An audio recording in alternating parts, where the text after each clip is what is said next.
Même message pour vous, madame. Que Jésus vous bénisse. Je vous partage le message de l'évangile. Vous êtes chrétienne? Non, malheureusement. Vous êtes athée?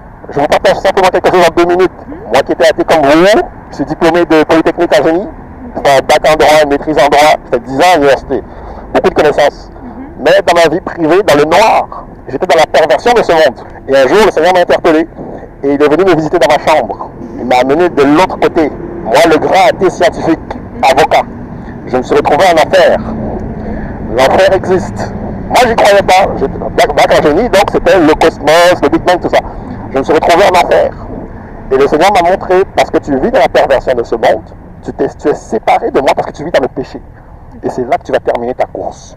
Quand j'ai vu ce lieu-là, j'étais dans un grand désert infini, il faisait chaud et c'était difficile de respirer normalement. Et il m'a montré que tu es possédé en fait par un esprit impur qui te pousse à, je te dis pas la pornographie, qui te pousse soudainement comme ça à toujours aller vers la pornographie, masturbation, boîte de nuit, club de danseuses. J'étais un malade mental au niveau de la perversion. Mais aujourd'hui, ces choses-là sont normalisées. De sorte que quand on n'est pas conscient de ces choses-là, on les pratique en pensant que c'est correct. Mais quand tu vas lire la parole du Seigneur, tu vas comprendre que ces choses-là, en fait, c'est contre la volonté du Seigneur. Et que lui qui est saint, et à qui nous devons être réconciliés après notre mort, lorsque notre esprit sort de notre corps, on ne peut pas être réconcilié à lui parce qu'on est mort dans le péché. Maintenant, nous n'avons pas la force de nous séparer du péché. Moi, je n'avais pas la force de sortir de ma dépendance à la pornographie. Il a fallu que Jésus vienne et me délivre des esprits impurs auxquels j'étais attaché.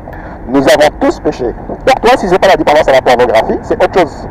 Il y a autre chose dans ta vie. Et cette chose-là, X, te condamne. Et là, nous marchons tous, il fait beau, tout ça, c'est bien. Mais quand tu vas mourir, et que ton corps va arrêter de bouger, et que ton esprit va sortir, tu te retrouves dans le monde spirituel. Et comme il y a des lois dans ce monde physique, qui font que la police t'arrête s'il y a un problème, de l'autre côté, du côté spirituel, il y a aussi des lois. Mais ce sont les lois divines. Donc toi, si tu meurs comme ça, là, athée, tu te retrouves de l'autre côté, et les péchés que tu as commis ne sont pas effacés parce que tu n'as pas mis ta foi en Jésus pour que son sang efface tes péchés. Est-ce que tu as 30 secondes pour lire quelque chose ici qui t'attend? Oui, mais 30 secondes rapide. Ok, d'accord. C'est important, on ne se rencontre pas par hasard. Alors juste lire à partir de 11 ici, ça finit là. Okay. Tu peux lire en haut de fond, si c'est possible. Puis je vis dans un grand trône blanc et le ciel s'enfuit devant sa face et il ne fut plus trouvé de place pour eux. Et je vis les morts, les grands et les petits qui se tenaient devant le trône, des livres furent ouverts. Et un autre livre fut ouvert, celui qui est le livre de vie, et les morts furent jugés selon leurs œuvres, d'après ce qui était écrit dans ces livres.